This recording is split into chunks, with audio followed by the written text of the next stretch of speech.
सियासी जमातों के पर काटने का फैसला हो चुका है। Pakistan peoples party, Jamaat Islami, NQM Pakistan, Nawaz league और दीगर जमातों को क्लियर मैसेज दिया गया है।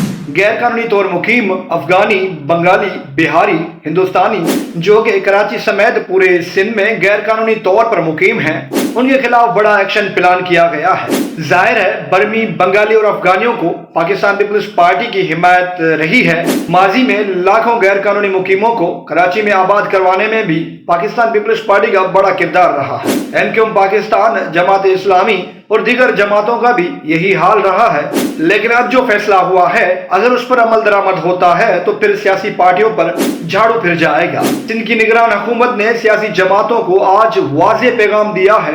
हारिस नवाज जिस अंदाज में बात कर रहे थे, उससे साफ पता चलता है कि पाकिस्तान पीपल्स पार्टी और दीगर सियासी जमातें नहीं चाहती कि गैर कानूनी तौर मुकीम अफगानी, बंगाली, बिहारी और भारतीयों को निकाला जाए। निगरान वजीर दाखिला सिंध ब्रिगेडियर रिटायर्ड हारिस नवाज कराची में प्रेस कॉन्फ्रेंस कर रहे थे। उन्होंने कहा कि तमाम गैर कानूनी तौर पर मुकीम अफराद को वक्त दिया गया था। जो भी गैर कानूनी तारकीन वतन पाकिस्तान से नहीं गया तो 1 नवंबर के बाद उसके खिलाफ कार्रवाई करेंगे।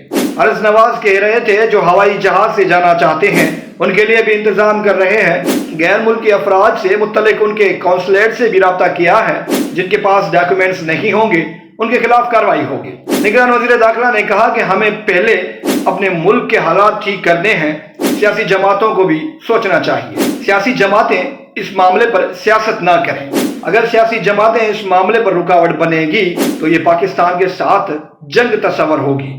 निगरान हुकूमत के इस बयान के बाद वाज़ेह पता चलता है कि किस तरह Pakistan peoples party, Jamaat Islami, NQM, Nawaz league और दीगर सियासी जमातें गैर कानूनी तौर मुकीम अफराद की हिमायत करती हैं। जब भी उन्हें निकालने की बात आती है तो ये ढाल बन जाती है।